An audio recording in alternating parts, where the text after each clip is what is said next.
Alright, my friends, welcome back to Frogboy X1 Gaming. I'm Andrew, and today we're talking about Dragon's Dogma 2 again. I cannot believe it. I don't understand it. I get like the e-beggars coming out and trying to make a big deal out of everything on this game. Like I completely understand those guys. I mean, they got to feed themselves. They got to beg for change. They don't have any there's no other way for them to create content other than just bashing things. I mean, it's like the literal lowest form of creating content. And it's probably a bunch of people that are never going to play this game, and a whole bunch of other people that can't afford to play this game that are all just sitting there hating on this game because they don't get to play it, or because maybe it's just too confusing for them to play it, or so. I don't know. I don't get it. I don't get the whole jump on the hate train and bash this game. And then what's worse, what's even funnier is these dudes going after Fighting Cowboy. Fighting Cowboy's a real freaking gamer. And all of these little e-beggars that just sit there and beg and make hate content about everything and everyone and bicker back and forth trying to drag Fighting Cowboy into this. Oh, I got a lot of respect for Fighting Cowboy. That dude is like the Souls master. He makes Souls content, teaches people how to play the Souls genre. And he's really good. Like, I've watched him a couple of times, on like, what was it, Dark Souls 3. I watched some of it, on Bloodborne. He helped me out with the beginning stages of like Bloodborne. A little bit of Sekiro. Yeah, like trying to drag him into it, like a dude that can actually play these harder games and not break a sweat. You're going to try to question him on the microtransactions because he didn't say anything about them in his freaking review. He's the last person on the freaking planet that plays video games that probably would ever need to buy a freaking microtransaction to enjoy a video game. So yeah, like I 100%, like if he's like, yeah, dude, I didn't even think about it because, like, why would I? Like, seriously, like, why would I? To me, that makes sense, and I think his argument is 100% valid. Now, I mean, I guess Capcom did sponsor him to play this game, but dude, when you're as good as Fighting Cowboy in these games, and Capcom's like, yeah, dude, we'll pay you money to like play this game, why would he say no? Like, seriously, like, why would he say no? Like, that's like a bonus. He gets to play an amazing game and get paid to do that. I mean, half of these e-beggars out there that are trying to like come at him for this stuff, they're nothing but useless e-beggars. Serious. That's all they're good at is stirring controversy and making negative content so that people will give them money. I mean, honestly, if you really think about it, like if you think about the irony, e-beggars trying to monetize their content that's absolute trash. I mean, obviously most of it's pretty much garbage. It's just destructive towards gaming. It doesn't really do much to make gaming any better. It's just where a bunch of people go to sit and be angry about whatever it is they're being angry about, versus like real gamers out there that would love to play Dragon's Dogma 2. This game is awesome. The world is beautiful and vast. Lots of places to go and explore. Lots of like really cool, unscripted, actual events. That's like, wow, this game is super freaking dynamic. And I'm like how? I'm like, I look at the marvel of this game and what it's there, and just the amazing time I've had just in the 15 hours that I've been playing it. And I look at that, and I look at like the overall experience, all the stuff that I haven't even experienced yet. I finally just made it to like the second capital in the game, and I'm looking at this place, and I'm like, gosh dang, this game was built with actual love. When you're like running around in this map, it doesn't look copy cut paste, like everything is just copy cut and pasted. It looks like a lot of this stuff is built from the ground up and actually designed, and it looks really really nice. And so when I'm in this world, and I'm playing and I'm experiencing the things that I'm experiencing, There's only very few games out there that really do this. Most of them are like, oh yeah, I know exactly what this is gonna be. Yeah, this is cool. It's a banger. It fills all the tropes and all of that stuff. But when you play a game like Dragon's Dogma 2, and you get in here and you experience things and you find all the Easter eggs and you find out the secrets and you learn the lore and all of this stuff, the way this game comes together for me anyways is like, dang dude, this is one of those freaking those masterpieces. You got like your Elden Ring, you've got, your Red Dead Redemption 2, your Witcher 3. Like, this is one of those. This is one of those games. This isn't like your Final Fantasy 7 Rebirth, or your Resident Evil 4, or any of your other like top end hard hitting, like quality games. This is one of those ones. This is one of those Fallout 4 or Skyrim. This is one of those type of games that is really going to be there for a long time. Like, people are going to keep playing this, and it's an amazing game. Yes, it come out and it's got microtransactions. I mean, the stuff that you can buy in there is like, why would you anyways? I mean, and Capcom just put out a thing today saying that, look, we're going to make it so you can start the game over. We're gonna build in this stuff that everybody's freaking out about, and I get why people are mad about it, because there are events in this game that could potentially not necessarily ruin your save, but force you to find a different way to get to the end goal, to the end game, and that's kind of cool. I love that dynamic part of this, and being kind of being forced into that because you weren't paying attention, or because maybe, and I get it, dude. Like, there's a lot of systems in this game that are even still a little bit confusing to me, that like, once you learn them, some most of the time it's already too late, and that's cool because you can play this game multiple different times. But this is an epic adventure game, so I don't know if you'd want to play it. But, well, I mean, honestly, this is one of those games, like I was just saying, that you could play multiple times and you could play more and you can explore and you can do whatever.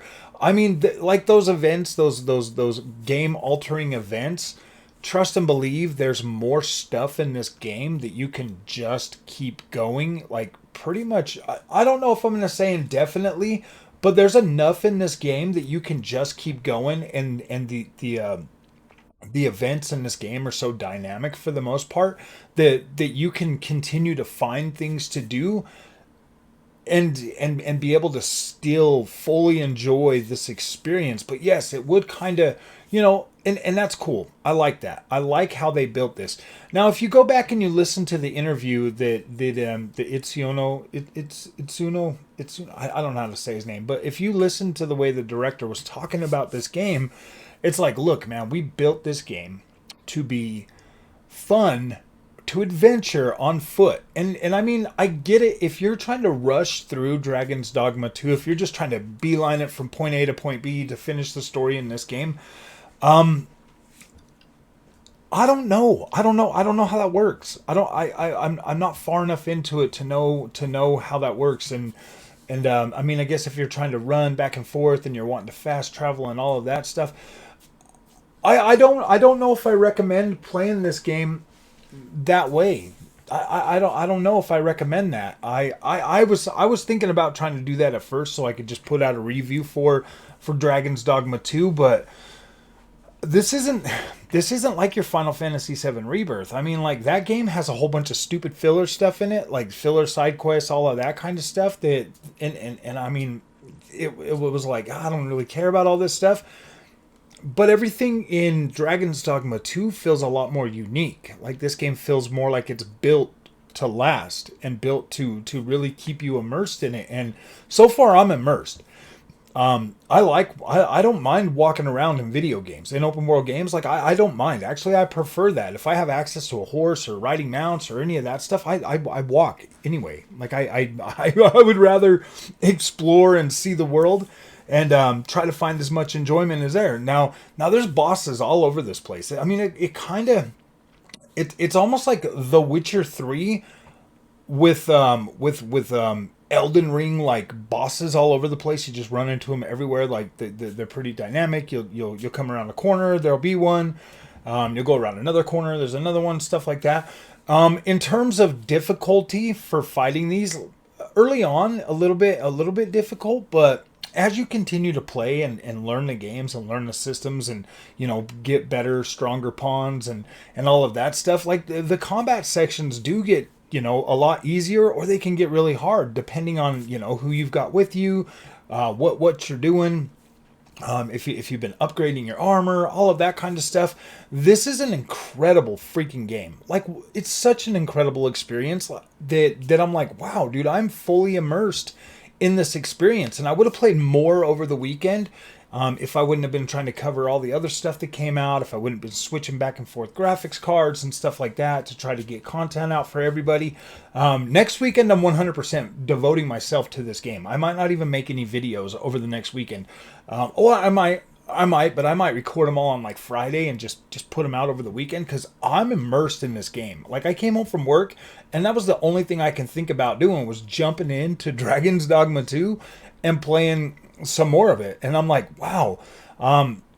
So let me talk about performance for a minute. So when you're in the capitals, there's two capitals that I've found so far. When you're in either one of these capitals, you can expect your frame rate to be anywhere from 40 frames up to like the regular frame rate, just depending. It is pretty CPU heavy when you're in town, and that's okay, because only every once in a while you'll have like a troll or some trolls or some other stuff come into town, and you'll like fight them in there. And actually the performance doesn't actually feel that bad when they actually show up. But when you're in the open world, man, on this 4070 Super, I'm about 80-90 frames a second while out there running around and exploring, even during combat sections. I'm not finding a big enough reason to like be upset about like the performance. Yes, it could definitely be better. We've played games that have had better performance overall. And I mean, if you're on Xbox Series X and you're on like a 1440p monitor and you've got 120 FPS engaged and you're utilizing the low frame rate compensation, like that's probably going to be the smoothest experience that you can get, because the Xbox Series X, due to low frame rate compensation and all of that, is going to look great. And once they get the overall visuals like worked out to where the checkerboard rendering's working better on the Xbox version, that's going to be incredible too. Yeah, these games, there's no way to justify these games coming out in an unfinished state, but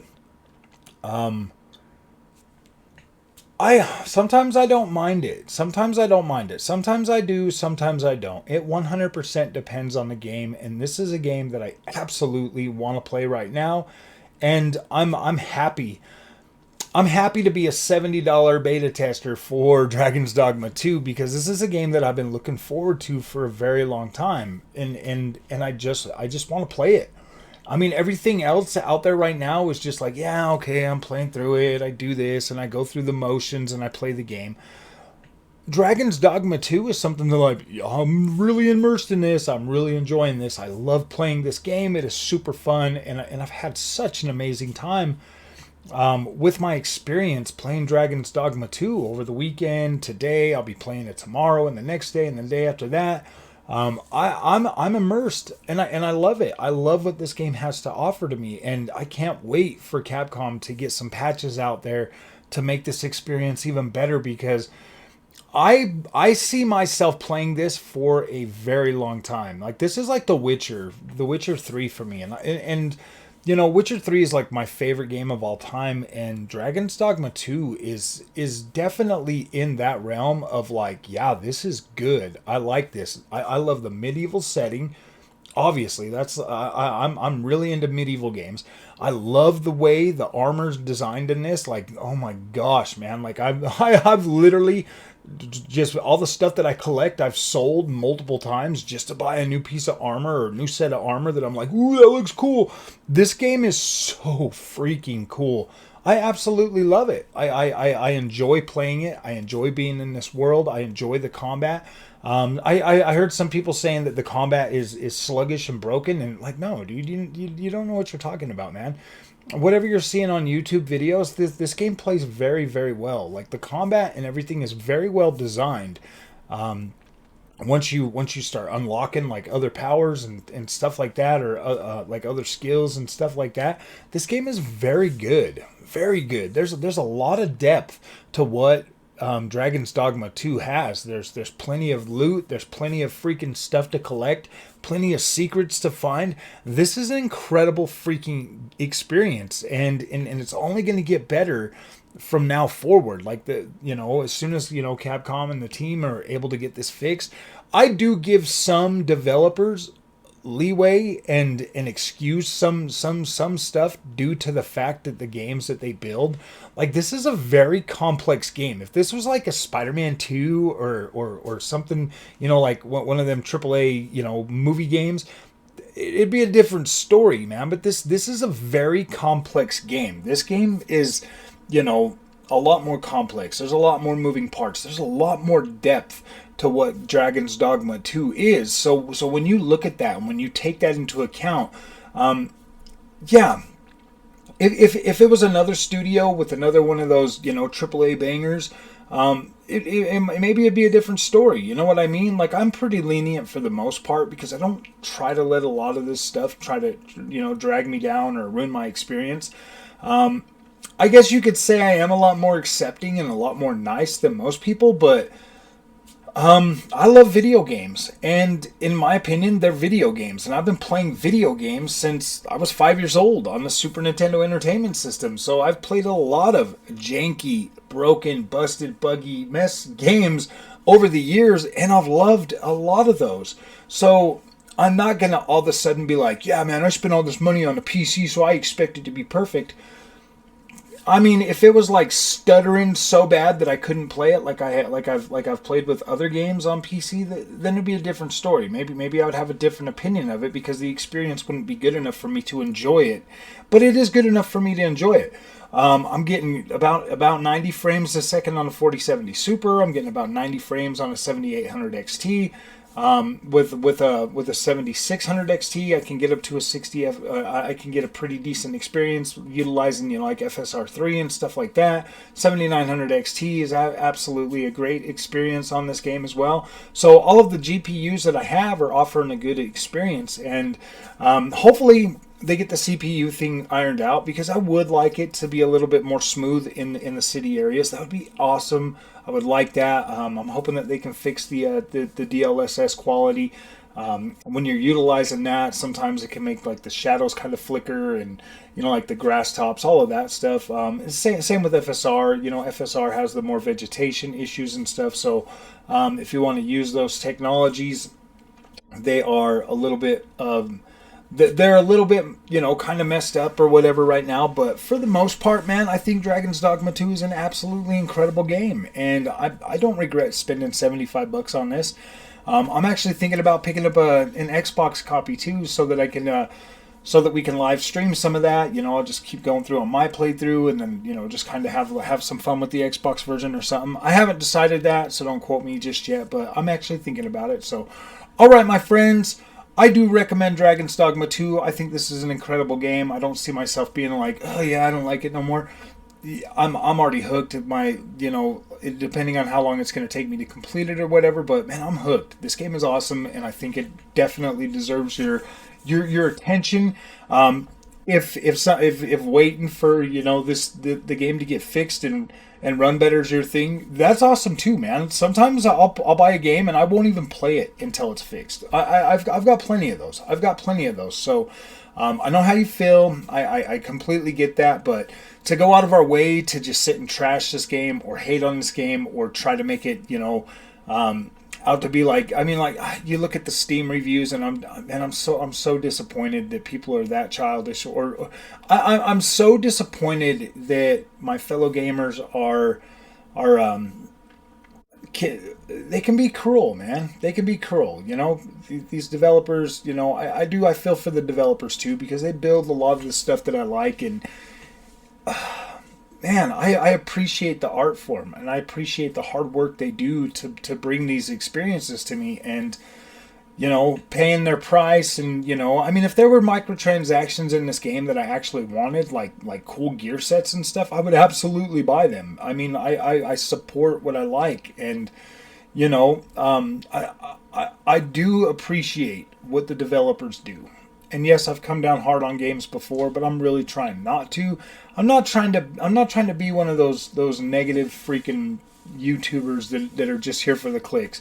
If you come here to watch this content and you're here for the video game content, just know that I'm giving you my honest opinion. And 90% of the time, the stuff that people complain about with games usually doesn't matter to me. I think the only time I really go out of my way to complain a whole bunch is if it's a triple A banger movie game. Then I do kind of hold it to a little bit higher standards. I'm sorry, I do, man. I do, because I expect, if that's what I'm buying, I know I'm getting anywhere from a 5 to 20 hour experience, and it's a one and done experience. So yeah, dude, I want that thing to be perfect on day one. So this is different. This is an open world game. I usually have a lot more tolerance for open world games. So if you like this content, don't forget to like and subscribe, my friends. I'll see you guys in the next one, and thank you so much for watching. And we'll see you guys later.